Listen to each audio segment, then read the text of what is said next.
beautiful. It's a Sunday. Let's just. All right, man. All right, we good. Yeah, there we go. All right, MIC podcast, episode 76. Man, community content. You get it all here, man. And first off, if it's your first time tuning in, thank you. Episode 76 is crazy. So, if you're just tapping in, thank you very much. Like, comment, share, subscribe, all that. I'm like a whole YouTube dude now. You know what I mean? I never thought I'd say that in my life, but Feel it. definitely share. We have a special guest in the building today. I'm really excited for this conversation, man. Yusef Shelton the first, aka YS1, man. How you doing, bro? Yeah, I'm doing phenomenal. Good to see you, bro. man. Thank you Yeah, for bro. coming through, man. Grateful that you guys had me, man. Nah, man, absolutely, bro. I mean, you're living your life, you're moving, you're shaking, you're popping. You have a lot to speak on. And just even besides that, just your general message is super positive. It's like, super progressive, man. You know what I mean? Like, you want to, set up like a real clear and clean foundation, for this city, man. And it's really dope to see you just bringing that to life, at each level, man. So, it's good to chop it up with you, bro. Yeah, for sure, bro. And I just want to say congratulations to y'all, because y'all did 76 episodes. Hey, man, and that's a lot of consistency.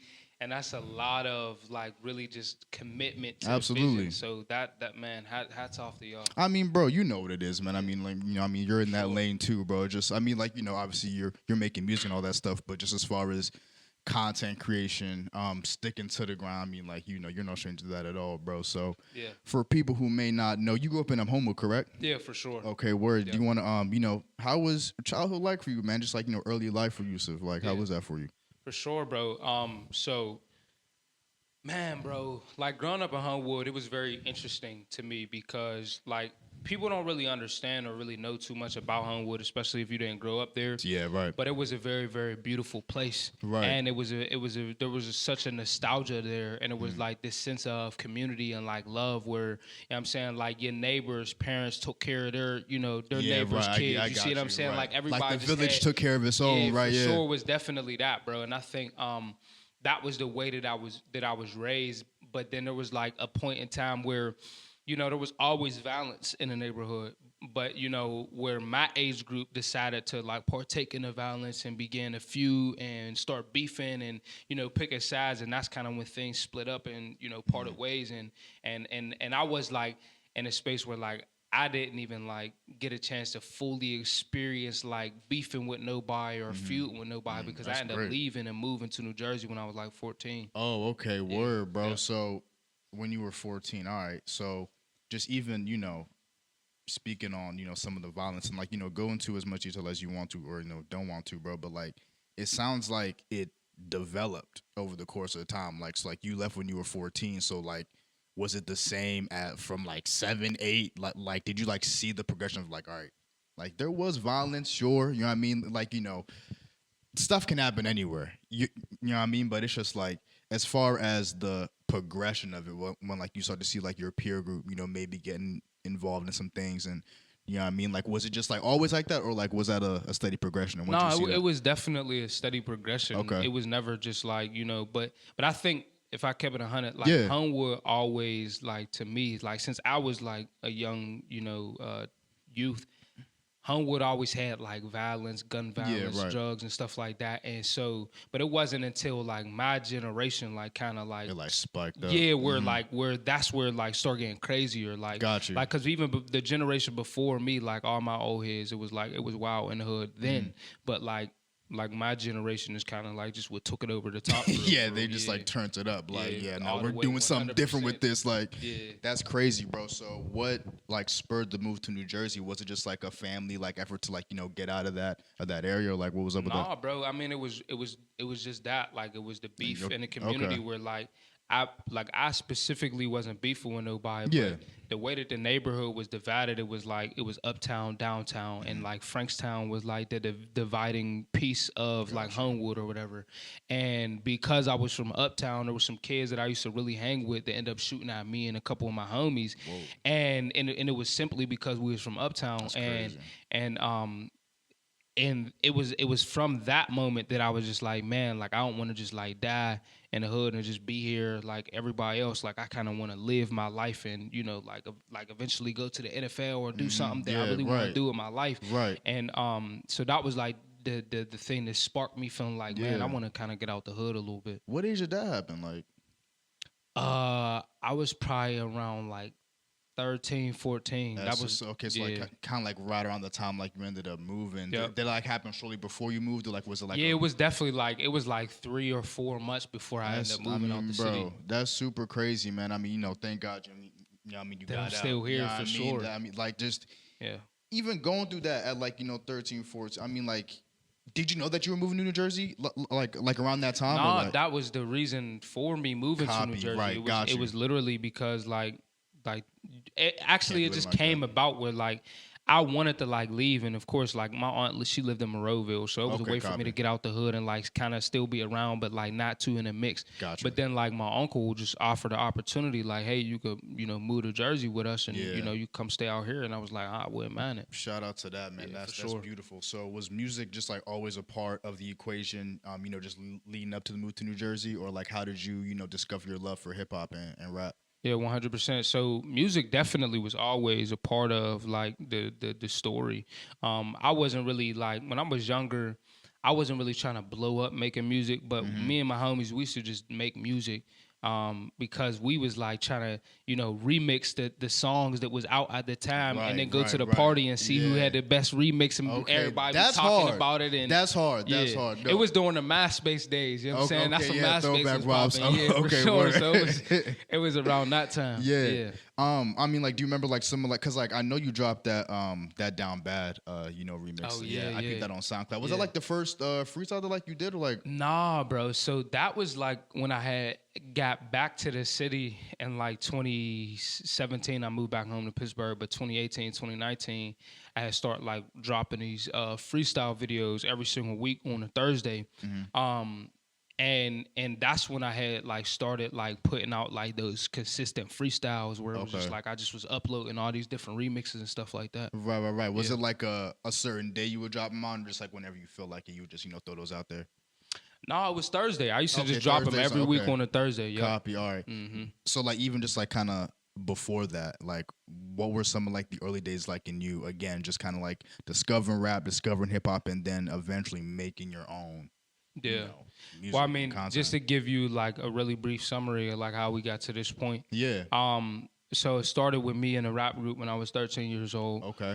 Rapping with a couple of my homies, just like I was saying, just making some of those remixes.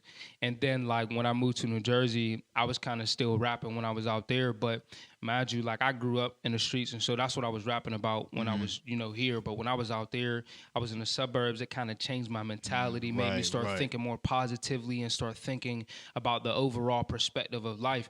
And then, of course, like I got saved when I was 16 years old. I accepted Jesus into my heart, and so then I started rapping and I started making gospel rap. You know what I'm saying? And then like it went from like me making gospel rap to then I was in college. I was making music in college, like, and I pretty much like my whole entire life have made music to like just mark the time Absolutely, and like right, where yeah. it was It's I like a was little at. time capsule, Yeah, like, yeah, legit. Like facts. that's for surely what it was. And leading back to me coming back home to Pittsburgh, I was just on some stuff like, all right, I know I want to rap, but like I don't want to necessarily just be like a gospel rapper, or also I don't also want to be like a rapper who's just talking about drill, you know what I'm saying, shoot 'em up, Yeah, bang, right. You bang. want to find like a happy. And so I had to find like a balance of being able to like really be true to myself in all aspects, and like Right. being like, okay, like I really am a person who is a genuine man of character, morals, and values and of God, but I also want to be able to like convey my story and tell it from a perspective that like people will understand like how to get out of like those dark spaces that I was in. And so that's how I was like able to develop. That was when I was dropping those freestyle raps on a consistent basis every Okay. single week.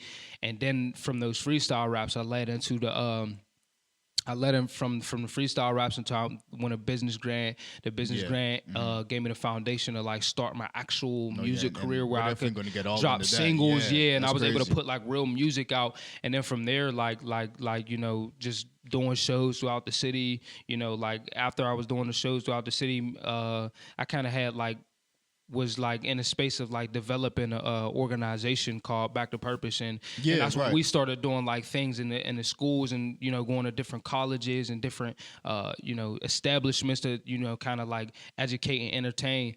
And then now I'm at the space where I just recently had like my first ever live residency where I had a whole for sure.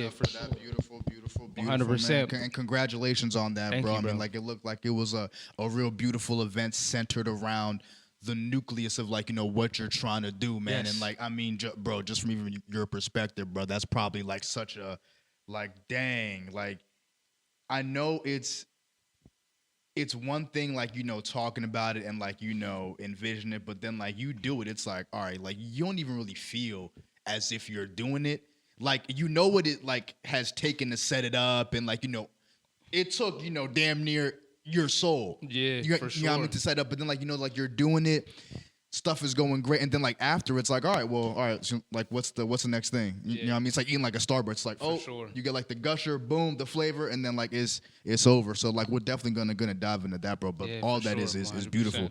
100%. Yeah 100%, man. It was honestly, bro, like you said, man, it was one of those moments where like it was real to me, but it was so real. It was like ultra real that it was almost not real. Yeah, It was so yeah, yeah. crazy It's, that, it's like I'm dreaming, but I'm not. But like at the same time, like it's cool, but like it wasn't as crazy as I thought it was gonna be. But that doesn't mean that like it wasn't great. Like you don't even know how to. Yeah, Nah, bro. Like honestly, it exceeded my expectations. Fire. Like That's fire. Like the response that we got back from the show. Okay, yeah, the way that everything came together. Like we literally pulled the show together within like a week. That's But crazy. all before then, it was like me practicing with the individual pieces. You know what I'm saying? Like I might have been doing the individual dance rehearsals, the individual right. like studio sessions, You're the trying to tweak individual certain specific aspects. But like the week before the show is like when it all came together and it was one fully realized project. And I didn't even get a chance to see the full show until like I examined the footage after the show, and I'm like, oh my goodness, this is really crazy. So now I'm able to really like sit back and see like, man, this is beautiful. Wow, so, man. Nah, but it's beautiful. Like I said, we're definitely gonna touch on that. But I definitely wanna, again, just scale it back for like people who may not know. So like you did mention that like initially like you started making music. Just like again, just talking about what you were around the streets, obviously, you know what I mean? And like when you moved to New Jersey and like, obviously a switch up of environment, switch up of like a mental mind frame, you're gonna rap about different stuff. What was that transition like for you? Was it just kind of, like, was it smooth, or like was it like a little bit janky? Like, all right, like I'm in a different space. I like, how are people gonna, like receive this? Like, you know what I mean? Like, it took a while. Yeah. It took a while. Like initially when I had moved to New Jersey and I was like trying to make more positive music, because I didn't immediately just change. Like it took a while for me to develop and get to a space where I started thinking that way. And it was really just all due to me being, like you said, in a different environment. But more specifically, I was going to a youth group where they were consistently like just showing me genuine love and just like acceptance. And I think that was a space where I was able to receive that love and be able to like accept myself and be able to say like, even though I came from this background, I could use that narrative to be able to, share light to, like people. And that was the reason for me even using music as a tool and as a vehicle then, was like, okay, now, all right, I'm saved, but I want to like really be able to give people like a positive message about life now. So, yeah. Obviously, like when, you decide to rap, there's like a reaction in like your immediate circle. Like, like you definitely got some people that are like, boom, I'm with it. Let's go. Do it. I want you to rap. I want you to make 19 albums, tomorrow. And then like you, again, just in like, maybe not like your immediate circle, but it's like, people that like, that like you grew up with. Yeah, they're like my childhood friends. Exactly. So right? they kind of like, so it was weird. So like no one really completely made me feel weird about my transition. Right. But it was just like, it was new to me and everybody else.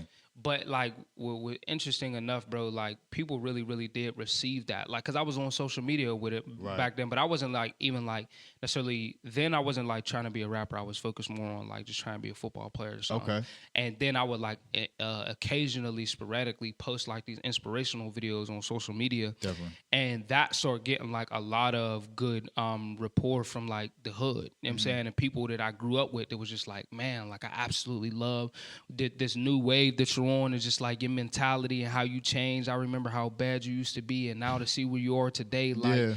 So I think that was like, you know, the initial response was people was like they were somewhat shocked because it's like you would never think Lil Seth would ever be, you know, who he is today, but then they was also like happy and like proud and like glad that I was that way. Dog, what I love about that is that like it's the same person. Yeah. You know what I mean? Like such like stark different points in your life. You know what I mean? Like the mental was different. You know what I mean? Completely. Like it's a different person. Absolutely. For sure. But at the same time, it's the same. Yeah, you know it's what I mean? like that's the beauty of it all. Like, Yeah. you know, like it's just you can be one thing on Monday and then on Wednesday be completely different. Like yeah, for sure. you know what I mean? And I think it's just such a freedom in that. And like I think people just really in general shouldn't hold themselves to a certain, you know, just maybe like image they have of themselves or like maybe other people have of them. You feel me? Like cause like that is like a I don't know, like it can shackle some people down and like maybe like they won't, you know, take that next step to like, you know, fully realizing like, you know, this other person that, you know, is waiting to embrace them. Like For just sure. like as in themselves though, you know what I mean? Like It takes a lot, bro. And I think like there be a part where you got to get past the fear of feeling like you could be something different. Because the reality of the situation is that like I be having this conversation with me and my homies all the time is that like we literally never really had the example that we are today. So we're a whole completely different breed of what it is that like we kind of actually need to be as men in life. So like we're the fact making up that as we go, bro. We're making up as we go. We're like legit, we're and we writing didn't the rule have book, this bro. We're example, literally so- writing the rule book right now. Like for sure. So we didn't even have this example. So the fact that like we're in it and we're now the example that we needed, it's a lot of power in that. You know what I'm saying? Yeah. Because like we really honestly didn't have a blueprint or a guide to say this is how this should look, but we're just making it up as we go, and you know what I'm saying it's working. Okay, bro. And correct me if I'm wrong. Buggin' was the first song that you dropped ever, correct?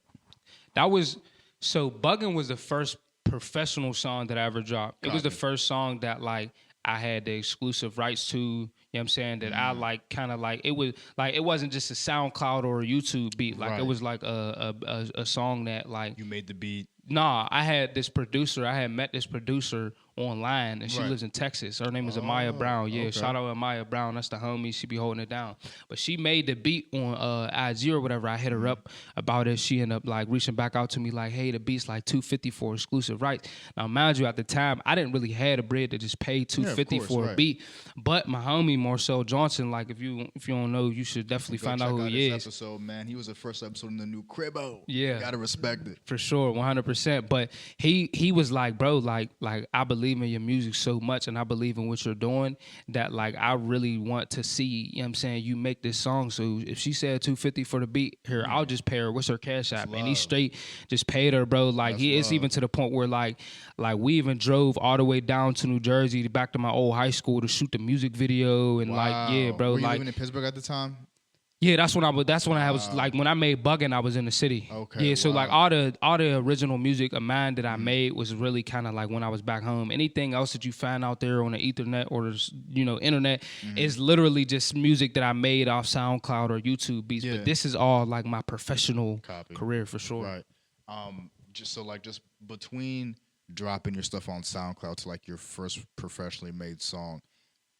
Just, you know, walk us through when you just first were initially just like, all right, I'm going to just put music out there on SoundCloud, boom.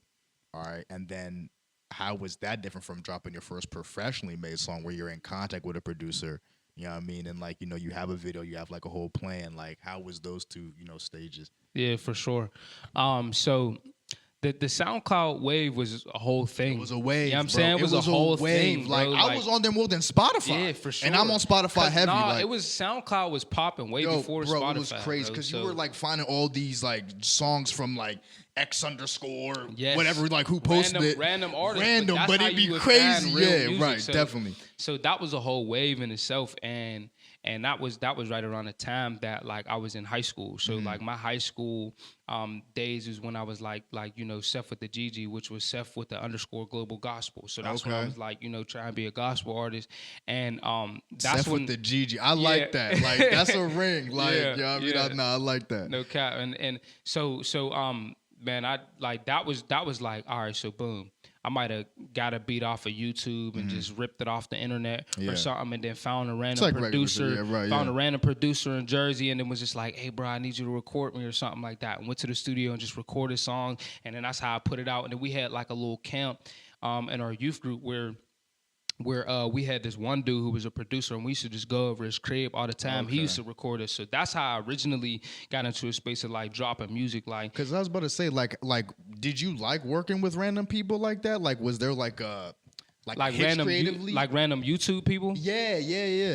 You don't you know that like you can make a song on, you know, with a YouTube beat, but it's never really actually like your song. Yeah, because right. they Yeah, own the rights to the beat for real. So I knew that like if I ever professionally wanted to do it, that it had to be like beats that like I own the rights to. But now I understand like music a little bit more differently. Yeah, definitely. Yeah, for sure. No, I feel that, but no, keep. So keep on. then to the professional point, like. It just got to a space where, like I said, bro, I was dropping the freestyle raps every single week on a Thursday. And it just accumulated so much of a following on social media. It was getting thousands of views per week. Everybody sharing it all crazy over the internet.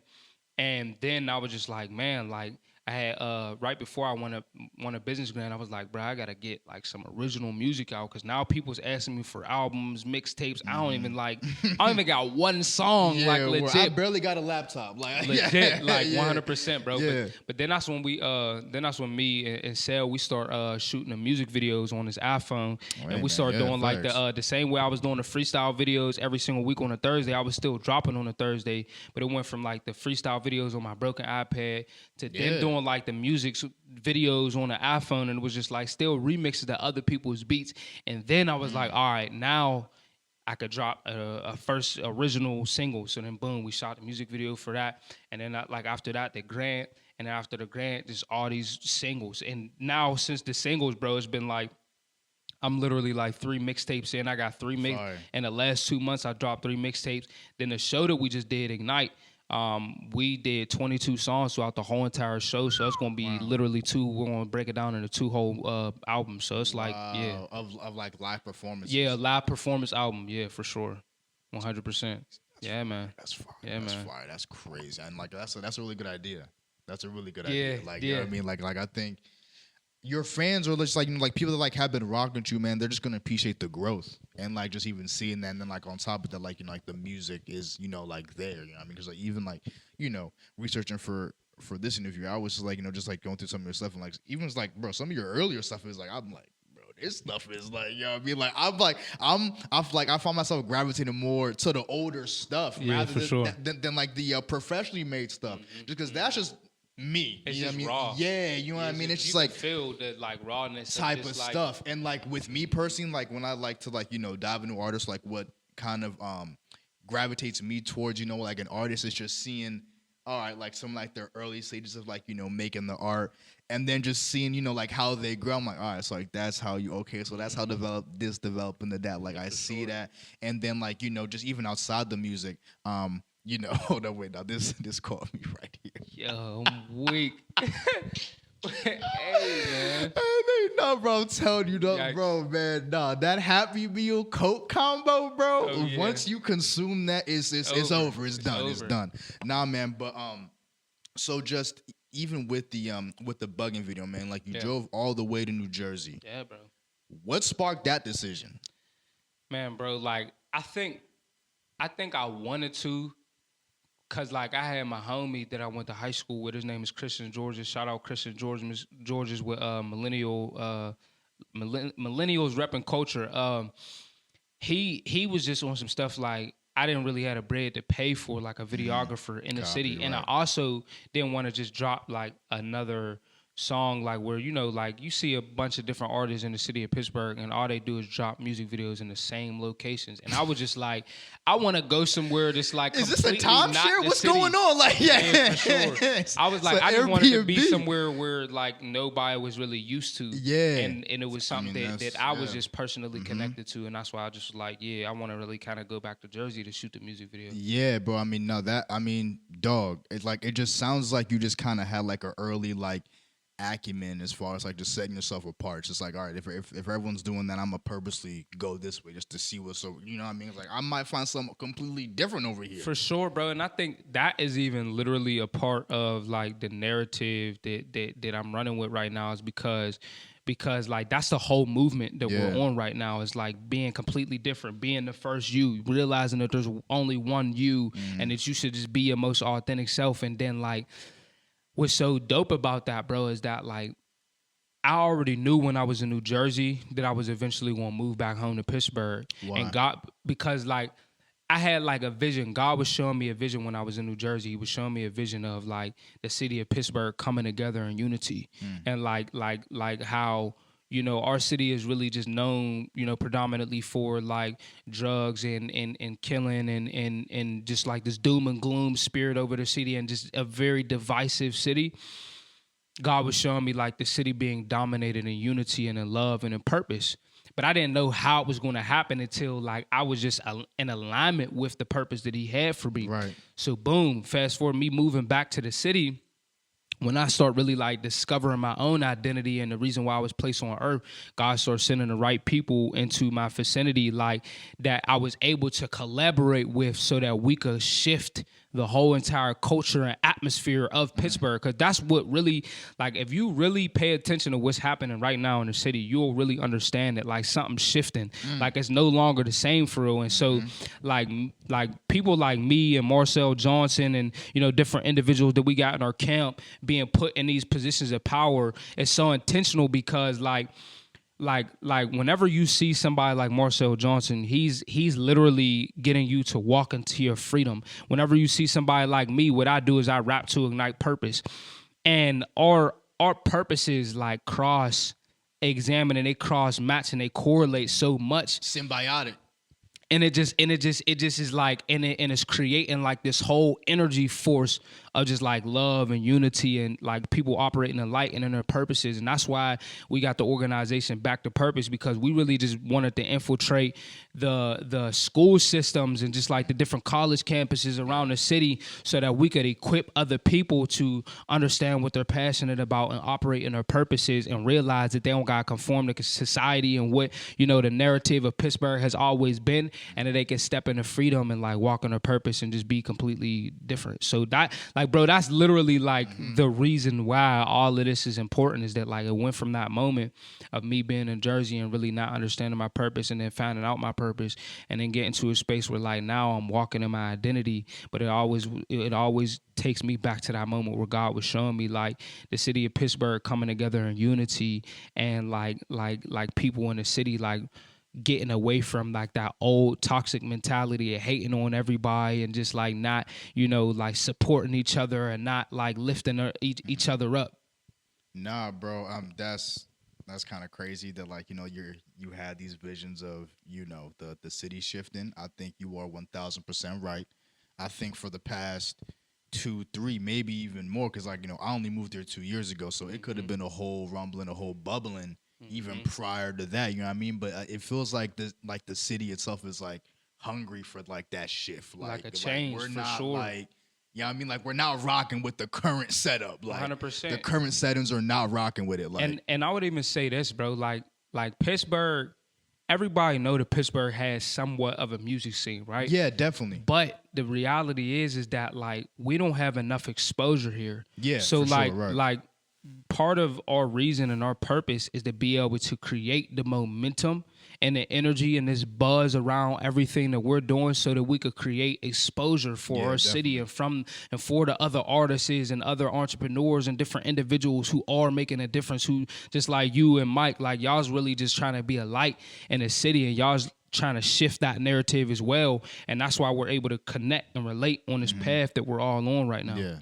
This guy's on the right podcast. I think he's in the right place. Straight for up. real, man. But just so, even going back to the bugging video, right? That was a video on your YouTube. Yeah. That you know, like, it seemed like a lot of people, like, you know, connected with, and like, you know, it garnered like a lot of traction for you. Sure. So what was it like realizing that, and like, did it happen immediately, or like was it like an overtime Yeah, thing? it was definitely an overtime thing, Okay. bro. Like everything with all of this music stuff for me has been Facts, over right. time. It never was just like one like instant moment of gratification. There may have been like a couple viral moments Yeah, that I had right. on social media, but like I always knew that like what I'm doing is going to be for the long haul. Facts. So I never really even just had like a mentality like this needs to instantly blow up overnight, because I understood that like that may happen for certain individuals, but that's not going to happen. Well, not that to say that it can't happen for me, Right. but like I don't want the elevator, I want the stairs to Type, success. yeah, man. for Like sure. you don't want that quick, Nah. cause like, bro, it's almost like a shooting. Not even almost, like it's just like it encapsulates like a shooting star for real. Like the rise is 100%. quick, boom, it's bright. Oh my god, what is this? And then the crash out is just as quick. And like I don't like mean to say crash out like, oh, like they start spiraling, but like you see people get that quick. Well, like again, That's what it is. Most people do, Yeah, for sure. spot, because like they get that moment. They may have been insecure in like their past, and like all of a sudden, boom, their life just changes overnight. Right. And now it's like I got all this power, all this access. Let me let me like get some stuff off that like I could never, and it's not truly them. And a lot of that stuff, bro, it don't, like you said, it don't really last long. Yeah, but right. like what we're doing, bro, is really going to last for generations upon generations, because like we have so much purpose and so much substance and so much meaning behind what it is that we're doing, and it's really going to just bring like just so much like love and just in energy to the people in the city, where they're going to be able to continue to feed off of it, and then their children's children is going, like, because bro, like right now we just did the show Ignite. There was people's grandmas in there, my grandma's in there, that's what you want, and there was right. babies. The babies was in there, bro. Right. So it was all generations. That's so beautiful, yeah. Yeah, the message that we have is going to completely impact and influence all of the generations that we have right now. I mean, to quote Gucci Mane, bro, juice don't last in the fridge too long. You know what I'm saying? I mean, that Minute Maid is gone in a day or two, but that sauce, that barbecue sauce, that's lasting in the fridge up to a year or two. Yeah, for that sure. may not never go. There. Yeah, that may not Yeah. ever go, man. So I think we trying to, acquire more sauce rather than juice. You feel me? Bro. So the All About It music Yeah. video again as well. Yeah. Again, that's like another video on your YouTube that like, garnered, again, it's like a lot of traction for you. And like, people sure. started to, connect with that, like, content. So just like a speak on what went into the creation of that video, like that song even. And then again, just seeing, people kind of connect with that content. And then like, what was, like what mental space were in at that time as well? Like, yeah. So once again, bro, like I just seen my producer, Amaya, she was cooking up something and put it on her YouTube channel. You work with her like a lot, or? Yeah. Okay. She might have like produced majority of like the whole first mixtape, the first That's mixtape dope. that like Okay.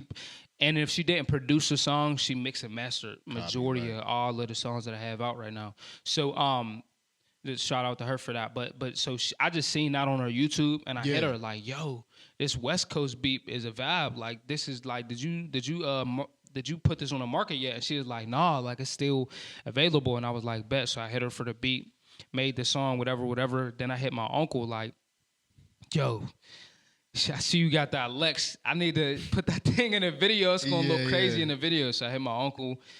Unc came through.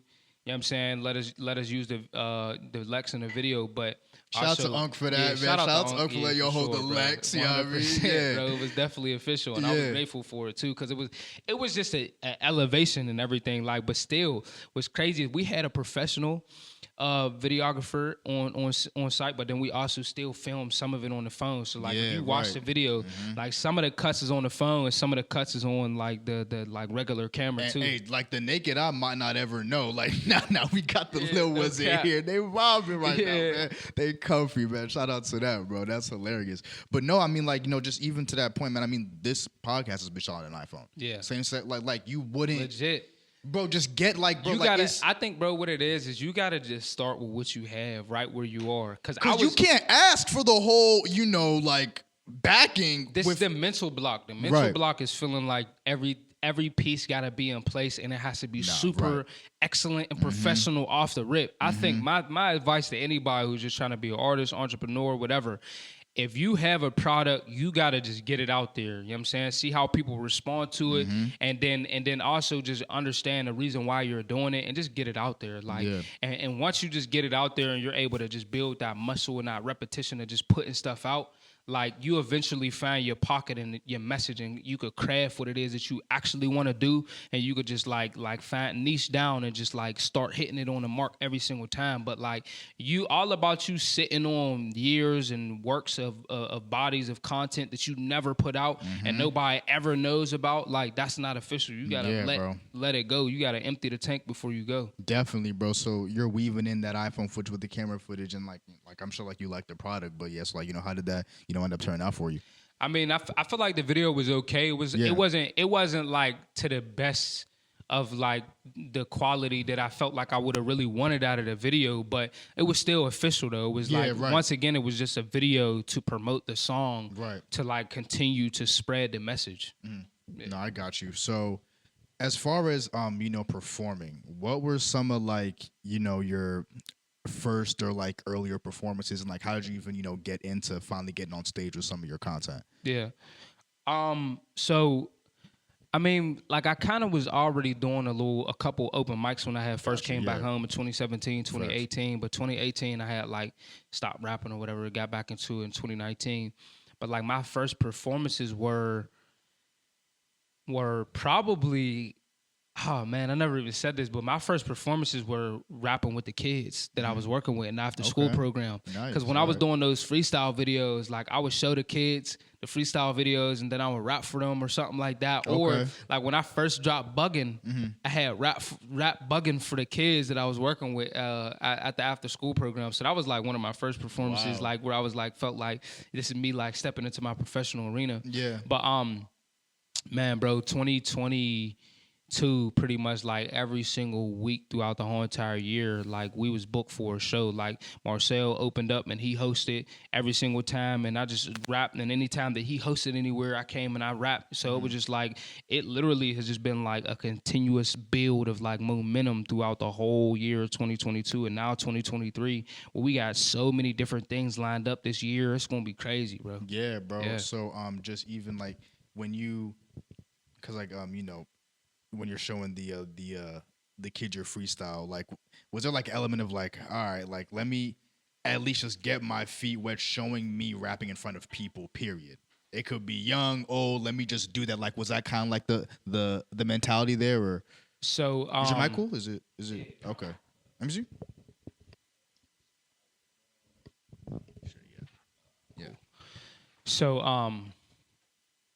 So with the kids, bro, I was really just on some stuff like I just wanted them to see the fact that like there was somebody who was like them, who might not have had their dad or whatever, and they were able to like make music that was still positive. Because I think I really wanted to just like impress upon the youth's minds like this music, because I understood like growing up, I didn't have an example of what it looked like to make dope music that was also still good for my soul to consume. So I just really was like trying to push the message to the youth, and it was surprisingly enough, bro, they was really rocking with it. Like they was really snapping to the music, and it even got to a point where we end up doing a TikTok challenge for Buggin', because like the kids loved it so much that they start just doing like TikTok dances. And I was like, all right, bet. Well, whoever make the best TikTok dance is gonna win $10 or something that. We're gonna post you on my TikTok. Yeah, I mean, bro, like it just like, again, just seeing people react to you rapping and like get on the whole thing. No, yeah, your mic is cool. Okay.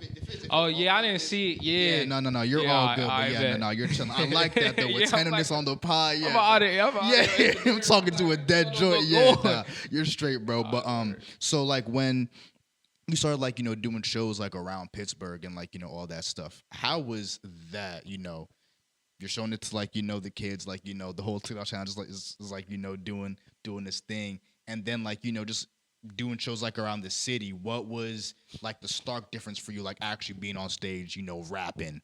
It was definitely like, bro, I would say, bro, like I really had to get like a lot of just like confidence and security, and build myself up, and just like that was just by the individuals that were around me that was able to just pour into me and speak life into me, and kind of help me to like realize like how significant it was that what I was even saying was actually dope.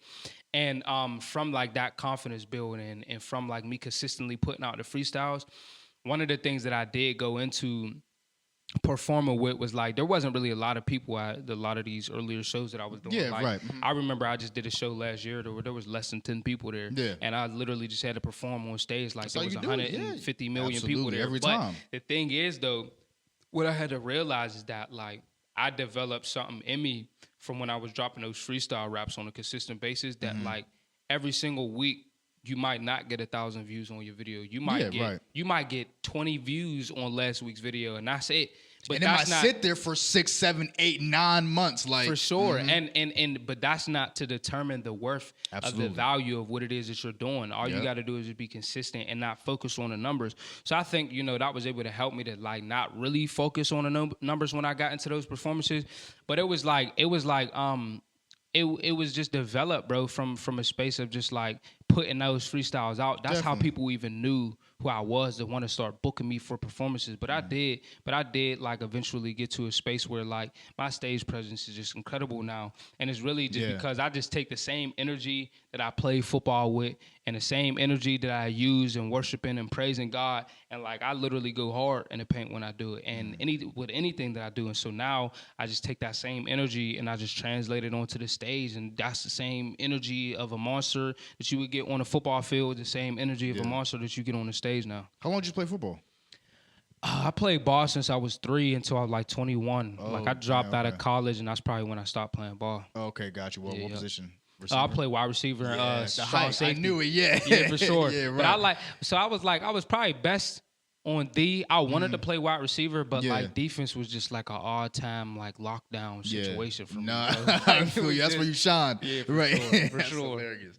All right, man. So definitely want to get into it, man, because it's just been a whole saga for you, right? Yep. So 2 years ago, you won the V3 competition, right? Yeah, bro. Shout out to Point Park University for that whole program. Yep. Crazy. I watched your YouTube video on how that came together, which is nuts. You know what I mean? Yeah, but you're solid, again, bro. Research skills, bro. Yeah. I mean, bro, I got to, man. So for those who may not know, it can just paraphrase give us just like kind of like the cliff notes, but like how did that come about? Yeah.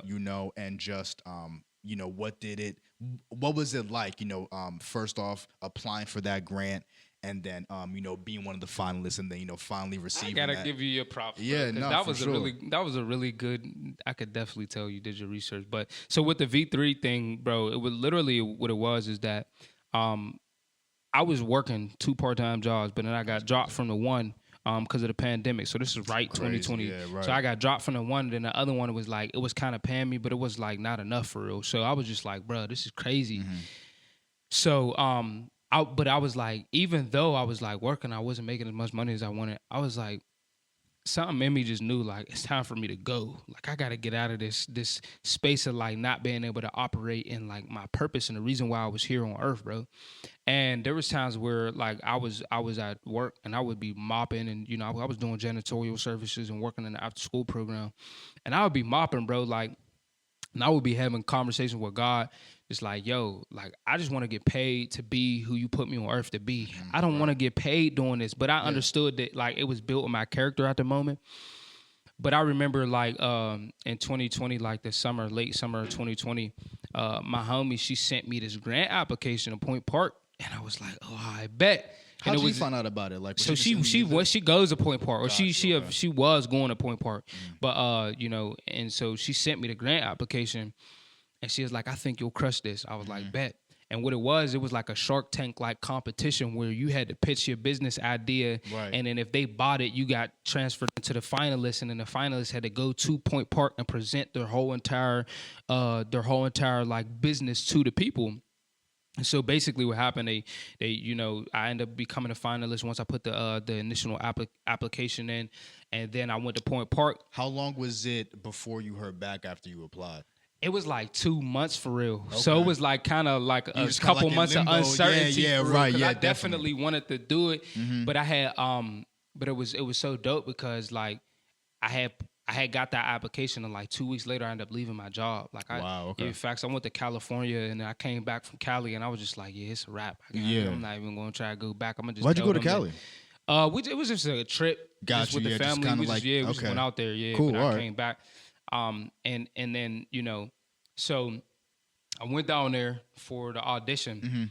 and and I pitched to them like literally what it is that we're doing now, which is like taking the social emotional learning and going into the schools and teaching students how to like really be lit and like what it really means to be lit, how you know discovering your passions and operating in your purpose will create a lifestyle where you're on fire for life, right? So that was the original concept of that. And then you know like just Marcel, he kind of like helped me to develop it then. Definitely. And then like when we met Justin, that's when we kind of like came and we all put our minds together and we're just like, all right, bet it's us three, we might as well just call it Back to Purpose. So that's where that was developed, but that was the idea. Oh, so it was developed at that V3 that's audition. what I pitched to them. Okay, I copy, pitched to them like, okay. okay, I'm a rapper. Yes, Yeah, I'm a right. rapper, but it's deeper than me just being a rapper. Like I actually want to educate the youth and I want to educate the students and entertain them. You know what I'm saying? So it was just like motivational speaking coupled with the inspirational rap, coupled with like the health and wellness. And so that now it just became like this holistic program, but it was a develop and I pitched it then, and that's how I ended up winning the business grant. And then from there is like how I was able to like start my professional career as an artist, as an individual artist. And then from like the individual artist is how like, you know, like Sale, he was always getting booked for like different speaking engagements, life coach sessions and different stuff like that. And then also speaking in schools. Then I was speaking in schools, and then we were just like, bro, we might as well just bring this together and literally do this and call this a thing. Yeah. And then we just came up with the name Back to Purpose. Was the Back to Purpose something like you developed in those 2 months after you applied, or like? No, I didn't have the name for Back to Purpose. Got so I you, okay. developed the curriculum then, and the curriculum was called Lit for Life, and it was just like how to get people to be lit in their purpose for the rest of their life. Basically, that's what that was called. And then, and then like you went to the audition and like pitched that to. Yeah, so then I won that grant, and then after that, that's why I said it helped me to launch my professional like career as an actually launch the individual. Back Yeah, to- and Yeah. then like a year after that, once we was like already just doing performances, you know, doing the music videos, dropping mad content, we just circled back around, and then you know came out with the B2P. Dog, that whole just roller coaster is crazy. And like again, bro, even in the YouTube video, like you said, like you were talking to homies, like yo, bro, if I just had 10 racks, I'd be like, you know what I mean? I know how to boom, boom, For boom. real. I knew exactly what I needed to facts. So like when you're in the room for the audition, what was it even like just being in front of people who, obviously you haven't met before, and like you're pitching this whole like, you know what I mean? And then like they even give you feedback after the pitch, right? They're like, yo, like, this is what we like, this is what we like, maybe in the future work on this. Yeah, I ain't gonna lie, bro. Like the night before I was shook. Absolutely, bro. Absolutely. No, like I was shook, bro, racks, because I was like, all right, I'm about to go in here in this room full of white people, right? As this. Hey, can I have $10,000? No. All right. That's what I'm saying, bro. Like, and right. I'm like, they're not gonna give me this money. But I Right. had this like this breakdown for real, and I just had like one of my homies over the crib, and he was just telling me like, yo, like you have it inside of you to like do it, bro. And if they didn't want you as a finalist, then they wouldn't have selected you as a finalist, and therefore you wouldn't even actually be in a room. And so like once he told me, I was like, dang, I guess that I'm supposed to be in this room Absolutely, anyway. right. So I went. And when I pitched them the vision, there was a lot of good feedback. And I think it just really helped me to like refine the vision. Like what they even told me after I had pitched the vision to them, they loved it. You know, they was all in for it, and they really just wanted to be able to see what it looked like actualized. You know what I'm saying? And Yeah, right. That makes so they sense, was right. just like this sounds amazing, but like how does it actually look? Yep. And because like 2021 was still like. Look, like 2020 was still like pandemic. Yeah. 2021 was slightly still getting pandemic. over it. For real, Yeah, for real. yeah. So Like we still, pandemic, diet pandemic. right? Yeah. That's what I'm saying. Yeah. Like, so we still didn't even get a chance to really, Right. really like do what it is that we wanted to do with like the But I think we might have hit up a score or two in 2021, but 2022 was the year that like we started going to schools. You know what I'm saying? It started really like catching fire for sure. Yeah, bro. And I'm gonna go through this moment too, man. So you're like the winner of this, 10 racks. And I know like financial literacy just across the board is definitely something that like, people, need to learn. I'm, definitely learning myself. Mike has told me a lot, but just specifically within the Black community, you know what I mean? Like financial literacy is just like something that, like, we need to work on, you know what I mean? So it's like when you get that, $10,000, and I know that you were, just like talking to a friend about like, yo, if I had like, the 10K, but actually having the 10K is like, something completely different. In fact. You know what I mean? So like, did you know how to maneuver with that initially, or were you just like, all right, like I know some money is going to go to this, I know some money is going to go to that, but like I'm not necessarily sure how, or like I'm not sure like the nuances of like how to put the money towards certain things. At first they didn't even give it all to me at once. Okay. They didn't even give me the whole. They gave me like 1,500. Then they might have gave me 2,500. Then they gave me another 2,500. Then at the end they just gave me 5 racks altogether. Right. So like with that, I kind of just knew, like, in order for me to even win the business grant, I had to come up with a budget. And like any grant that you do, they're going to always want to know the purpose, the reason why you're doing a project, but they're also going to want to know like what is the budget breakdown of this whole entire project and what is it going to take to do this. And so I gave them the budget breakdown. So I already had specific itemized list of things that I needed to get in order for me to make that happen. Got you. So I already knew this is going to go to this is going to go to that, this is going to go to this is going to go to that. And so that, and then like the pandemic happened or whatever, and so like there was just different stimulus that kind of added to. So like that was like it was, even though I was an entrepreneur, for sure, that COVID unemployment. Hey, listen, yo, I was looking at people with jobs like y'all are doing the work thing. I don't know. I'm getting 1,500 a week from these. You know what I mean? Like, we was eating. Listen, we know. Shout out to the unemployment during COVID, man. That's like, what I'm saying. Look, so right. COVID hit, so then that happened. But then I had the grant. But then there was the stimuluses. So like the stimuluses was cool because they helped me to take care of my personal needs, you feel me? But like then, because I was an entrepreneur at this point, but then like the grant was like business. Of course, I might have got some different stuff, but also, bro, like I put a lot of it towards just different projects that we was working on, like different like just real estate properties that we was working on. Like I just like literally just started investing like all of the bread that I had in every like moving piece that was already going on. Okay, word. Like how did the real estate stuff like pan out? So like it just literally happened where like Sales, his pops ended up passing away and left him a crib, and then like he had already had his own spot. Okay, yeah, I remember. See what I'm saying? He had his own spot. Yeah. I had my own spot. Then he got a spot, and then we just fixed that spot up and used it as like a content creation, like worship center. Gotcha. And then we also now are just in a space in the process of just like getting other properties and different things that we can like invest into. But like that's like a content center for us though. That's hard. No, okay, word. So, all right, that whole saga, crazy, right? Fast forward to Ignite, bro. Again, congrats on that at the Hazlitt Theater. You got another grant for that. Basically, yeah. You 2 for 2 on grants, like yeah, you know what I mean? Like, so just even going through that and setting up the Ignite show and like just the whole event. What was it like stepping into like another opportunity like that, coming off of a similar opportunity, like like with V3, and what did you even take with you from that situation going into this, like, and then like you definitely speak on like how you set up the show and all that stuff. For sure, yeah. So I think, man, bro, that was a good question. So I had got denied a couple grants before the New Hazlitt situation. So like there was like big grants that people were sending me, and I was applying, and I was getting denied. So I think I was just learning throughout that whole process to continue further refining the vision and like really like developing a clear train of thought to be able to convey to people.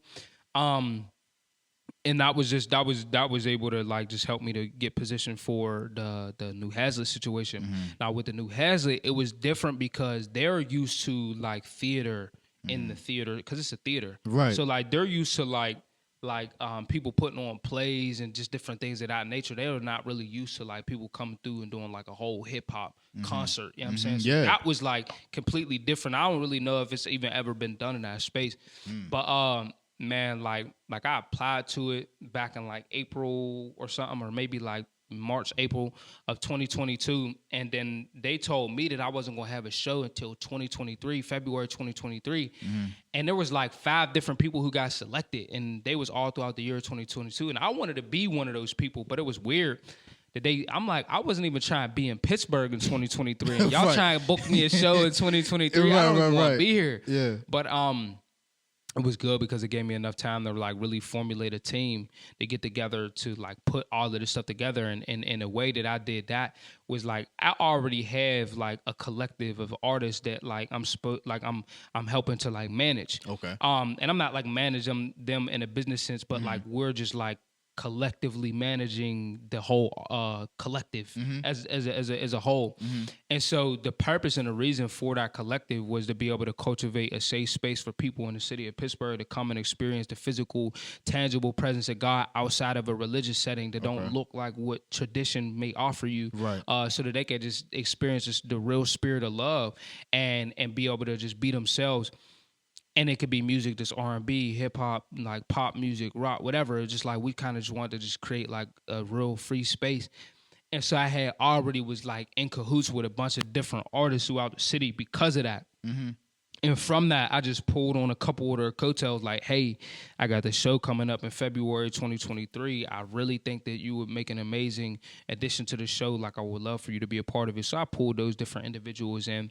Then they had a design pool. There's just like whole process with the new heads. They had a design pool that they needed you to go through to select the different designers and different like people who would That's hard though. Like that's crazy. fire. Nah, like, bro. yeah. It's a way. Like honestly, it's a way for artists. Like if you never really was like able to develop like the professional experience. Right. Now, bro. Basically, now I have the tools to be able to take what I just did on the road. Now I can literally take that on tour, but it's because I had to learn all of the skills, and they did a good job with helping to train me and teach me, you know, on the skills of like what I needed to do to start a show from top to bottom. Definitely. And putting together a whole live production, bro, because it wasn't just me on stage rapping back and forth with a mic. We had live dancers, bro. Yeah. Like the choreograph, like majority of the songs we had live singers, bro, that like they were singing on majority of the songs. Then we had a violinist, a drummer, somebody who played, my man's Drew Bayor, he played keys. First of all, this man MD'd the whole show from top to bottom. He played keys, acoustic guitar, electric guitar, bass, helped to arrange all of the songs, bro. Like, that's crazy. So like we had like a whole team of individuals that was able to like make that possible. Like it wasn't just me. And then like Marcel Johnson, like he's like a creative director. He helped creative direct all my music videos, like pretty much all of my shows and stuff like that. So like he was just helping me on the back end, just develop the vision. And then like whenever we was going to the rehearsals, just giving different suggestions and just saying like what he thought like, you know, really should happen. And it was like that type of energy that was like able to get me to a space where like now people see that I had a 3-day, like a 3-show live residency where I was just like back to back. I did 3 live shows, bro. That's crazy. And it was crazy, bro. There was so much time, effort, and energy that went into that, bro. Like, and it's something that you don't really take into account for. You think like, oh, I just want to be a rapper. I want to be an artist. Yeah. But you don't really understand the amount of work. Setting up shows, trying to even promote the show, make sure everyone's on the same page performance-wise, like as far as the dancers. And the violinist. bro. And like the keyboard and the pianist and a drummer and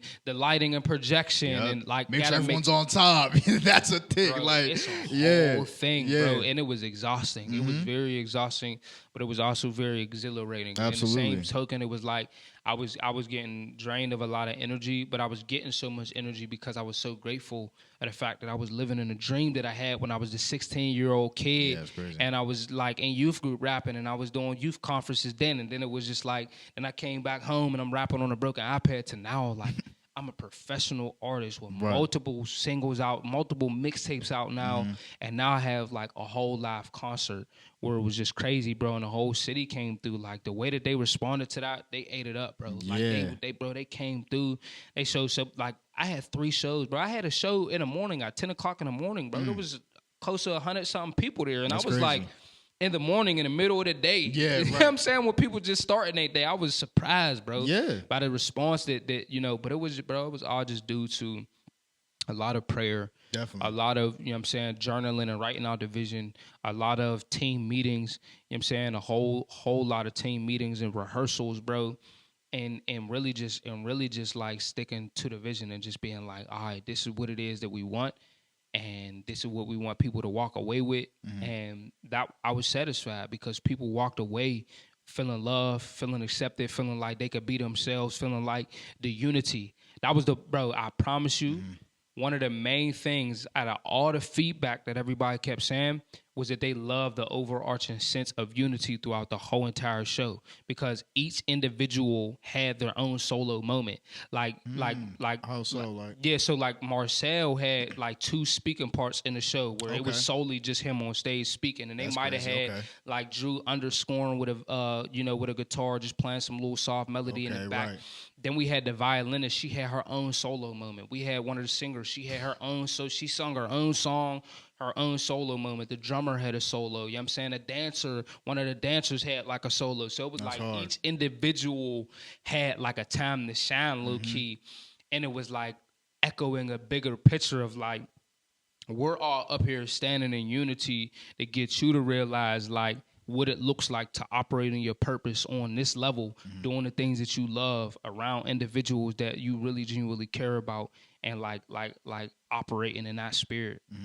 Did you get money along with this grant too, or? Yeah. So yeah, for sure they gave me so there was like a they gave me like $5,000 for like the artist budget. Okay, but then there was like another $5,000 for like an artist mentor budget, where like I was able to pay like the MD, Drew Bayor. I was able to pay Kantara Morphus, who would like choreograph the whole entire show. Like then I was able to just pay little other moving parts. Like then I paid my guy Broughton Ganaway, who did the lighting and the projection. So like pretty much like once like putting the show together. For sure, bro. So it was basically another $10,000 grant for real. I mean, bro, that's a blessing, man. Yeah. I mean, bro, from even like, again, 2 years ago, man, you're saying like, yo, bro, if I had 10K, and then like, bro, 3 years later, you now have like 20K under your belt, bro. Yeah, like, like, dog, that's beautiful. Time. Word, I mean, like that. Now that's perfect, bro. Yusef, thank you so much for stopping through. I feel like people are just gonna get a better sense of just who you are, man. Like and diving into your story, bro. I did want to ask, man. You got the Ignite show under your belt, you know what I mean? Dog, the music, man. Can we expect any new music projects, like singles out coming from you, bro? Like 100%. So we got a lot of different things coming up this month, bro. So first you could expect the 2 Ignite albums is going to be live albums from the show that we just did for sure. Right. That's hard. And then with the collective, we have another performance coming up at CMU this month. Okay. We're going to performing like at Carnegie Mellon University. They're going to teach 2 whole classes on us. So we're going to do a whole live set there. That's going to be 2 whole live projects. Okay. Other than that, man, like as far as music wise, like there's going to be endless projects coming this year, like endless music. Like I'm just going to keep putting out music. Like this whole entire year, you're going to see endless projects, endless shows. We got a bunch of stuff coming up with Marcel Johnson. If you don't know, he got the Freedom Experience show. Definitely tap into Where literally he just hosts a show and he brings different people from all different walks of life to get them to share a little bit about their story and how they was brought into freedom and able to walk into their purpose. And what's so significant about that is that we're getting ready to host these live events called Freedom Experience Unplugged, where there's going to be live music. The collective is going to come through and do the music at the live shows, and it's going to be a whole different, That's beautiful, man. Well, hey, bro, listen. Tell them where they can find you on social media. Yeah, for sure. You can find me on every single platform as YS1 Yusef Shelton, the first YUSEF Shelton SHELTON. The first, baby. There we go, man. Yo, bro, thank you so much Appreciate for coming you. Thank through, you guys man. for having me, man. MIC Podcast, episode 76, man. Community content you get all here. Toby King, YS1. We out, bro. Peace. Yeah, peace.